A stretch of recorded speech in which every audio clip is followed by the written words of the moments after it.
cut in again and got about 4 on the play before Mike Halverson made the stop. They'll put it across the midfield line at the Mahnomen 49. It's 3rd down and 2. Loyola able to work it out of the shadow now. They've got the 30 yards almost in offense on this possession. They like to move it right down the field. 3rd down conversion time. And something misfired there as Rognus looked over to the sidelines and didn't feel set for the play. And the Crusaders now will call timeout with 6:29 to go in the first half. It's Mahnomen 7, Mankato Loyola nothing. We'll be right back. The Class C High School Football Championship of Minnesota on the line. Mahnomen Indians 7, Mankato Loyola Crusaders nothing.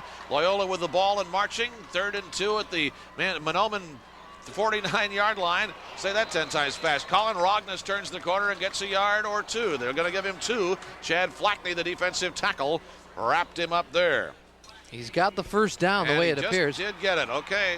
Now Rognus, at least they've got this field position thing worked out back in their favor now. If they do have to give up the ball, assuming they don't commit a turnover, an important step here for Mankato Loyola because there's just 1 touchdown separating the teams. So far, the Loyola Crusaders have used 6 different ball carriers.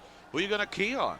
1st and 10 at the 47-yard line. Rognus spins and deals it over the left side that time to Josh Ashley as Flackney was there to stop him again. So they've used Ashley several times. Rogers and Fogel have carried. Matacek has been in there as well, and Rognus. Of course, the quarterback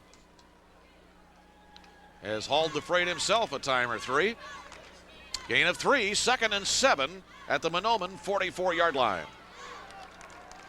Double tight end set, wing left. Colin Rognus, the quarterback, to the first man through. Matacek, or Ashley rather. Mahnomen signaling they have the ball, but no, the referee overrules there. The ball did not come loose until after the play had already been whistled dead. Mike Kirsch made the stop, but there was no fumble there. And thus no fumble recovery. 5:17 to go in the first half. 7-0 Mahnomen.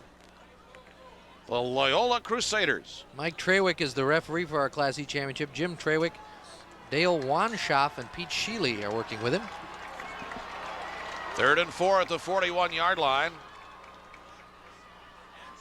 A lot of stunning around by the Mahnomen defense. It looked like they were faking a show of blitz there for a moment, but nothing came of it. Actually is stopped by Mike Luxick.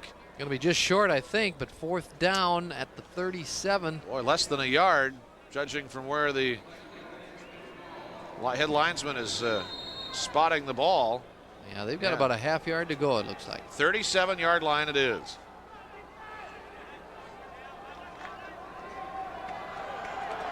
So here they go at 4th and inches at the 38-yard line. Rognus will carry it himself, and he'll be over for the first down. Got it by a yard or so. 1st and 10 Loyola at the 35. Impressive drive so far. They've used a lot of the clock and now have their 3rd first down.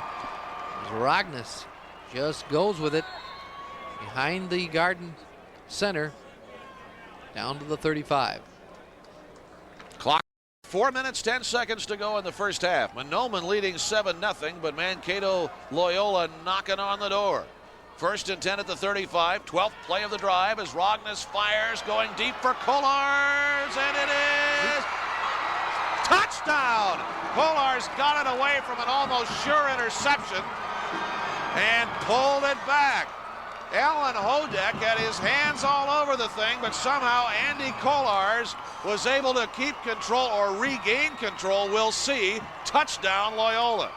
Kolars showing good speed for a guy his size. He quickly got behind the secondary. A little bit of a deception there, perhaps. Well, you could see him leave the line of scrimmage. He was open right away, but then this ball was lofted up pretty high, and it's kind of a jump ball here, and Kolars goes up, takes it away, and what balance he shows, leaping over the defender Hodek and dragging a tackler into the end zone.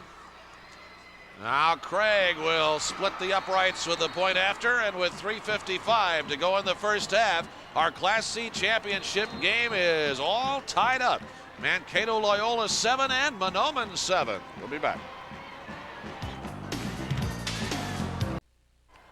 Very impressive drive by Mankato Loyola, Jim. 81 yards, 12 plays, and it took over 5 minutes on the clock, capped by that 35-yard touchdown pass from Rognus to the state high jump champ, Andy Kolars, who's got that finesse there somehow. Well, that will help them. They kept the defense off the field, and they're fresh. They didn't score in last year's championship versus Mahnomen. Got to be a big confidence booster for Loyola, as they're right in this game, tied at 7 apiece. Simonet kicks off to Brandon Yost at the 12, 20, 25, Yost at the 30, and they smack into everybody there, and that'll stop the play. So with 3 minutes and 48 seconds to go in the first half, the Mahnomen Indians will get the ball back.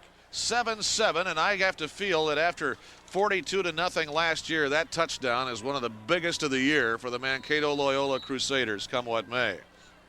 Kolars, as you mentioned, is multi-sport prowess there. A high jump champion is something you got to take advantage of, especially at those situations where the jump ball is so important. 3:32 to go in the first half, 7-7 game. First and 10 at the 31-yard line for Mahnomen, and Jamie Troutner got smacked as he came to the line of scrimmage, got a couple of yards on the play, and then Todd Simonet made the stop, the 6'3", 195 senior defensive right tackle. Jamie Troutner, senior running back, number 25 of the Mahnomen Indians. There's where he could have used just a little bit longer stride. There was an initial hole there, and he tried to use his quickness and get to the outside. But the defense closed quickly and prevented a substantial gain.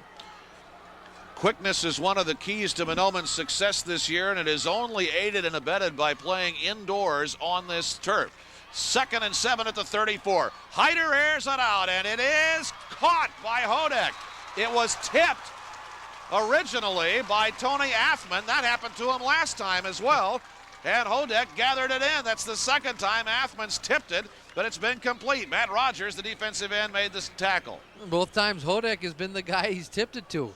So I don't know who he was throwing to. Either time it could have actually been Athman, but Hodek probably a ends set up with play, right? 15-yard pass. These guys are going to be tough on the Hail Mary play at the end. They certainly are. 2 minutes and 35 seconds to go in the first half. And they had a little stoppage, I think, for an equipment rearrangement. 1st and 10 for Mahnomen at its own 49-yard line. And the hand goes to Tony Athman, and he gets up to the 47 or 46-yard line. Pat Ullman, the linebacker, brought him down. Good second effort by Athman to break the first wave of tackle right at the 50 and get extra yardage. It's 2nd and 6 at the Loyola 47-yard line. Everybody's standing up now on the Loyola radar defense. Here's Troutner trying to find a hole, and he can't get in there as defensive tackle Todd Simonet sniffed that one out and cut him down. Jamie Troutner, a veer look to the offense almost, although he was the ball carrier. Normally in a veer the quarterback will be, but the same thing, and it's got to have a hole to go through. Didn't quite work. Tried to make them think that it was going to go wide with Yost, but the deception was not there. 3rd and 8 at the 49. Mahnomen 5 for 5 on 3rd down conversions so far in the game. Reverse fake. Hyder has the ball, and he will not get there. He got gunned down by Matt Rogers as he tried to turn the corner on the right side.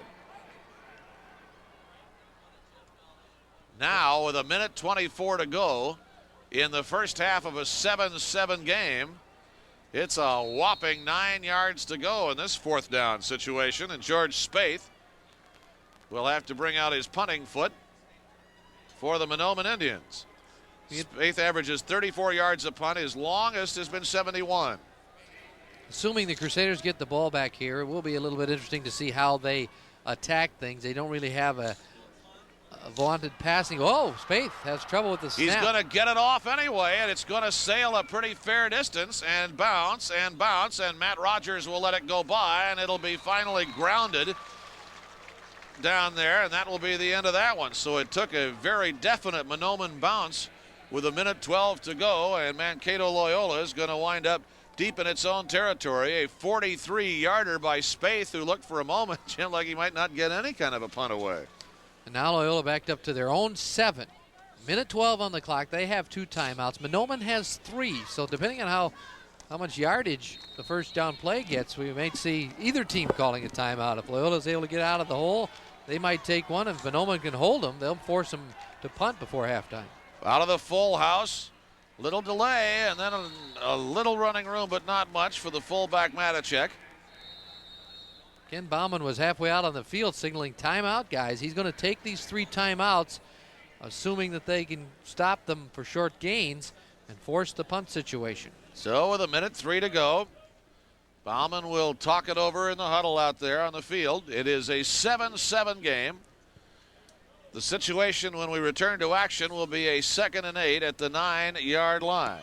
And yes, by this time of the season, there's been a little tape used in the course of getting these student athletes ready to go. Tom Kalba, tackle 5'11", 195. Well, 200 with that thing on his hand. That's right. Jeff Deline and the Mankato Loyola Crusaders have won their last 3 playoff games on the way to the Prep Bowl by a total of 11 points. It's been a close shave. They beat Ogilvie 15-12 in the semi last week after trailing at one point 12-0. Took their only lead with 29 seconds left in the game when Pete Matacek went over from the 1 on a 3rd and goal. Then it was white knuckle time. They missed the extra point. Darlene ordered an onside kick. That didn't work. Ogilvie recovered at midfield but threw 4 straight incomplete passes, and that was the game. 15-12. Good grief. Now 2nd and 8 at the 9-yard line, and busting through is Matacek across the 20, and a very explosive runner up to the 23-yard line. A 14-yard gain on the play by senior fullback Pete Matacek. First down, and more importantly, a little room at their backs now for the Loyola Crusaders. And of course, with the first down, Mahnomen's not interested in stopping the clock. I would doubt if Loyola will be either. Pretty close to their own goal line at the 23. Back in the game at 7-7. They may be content to just run the clock out here. 45 seconds left in the half. Rogness to turn the corner, and he got nailed right there. Now the clock's down to 39 seconds. We'll look for Bauman, see if he wants to take timeouts, but doesn't look that way. Not a lot of point in doing it with half a minute to go in the half here of a 7-7 game, so probably they'll just let it run down here. The ball is going to be spotted at the 23-yard line. So there was no gain on the play as Rogness tried to turn the corner.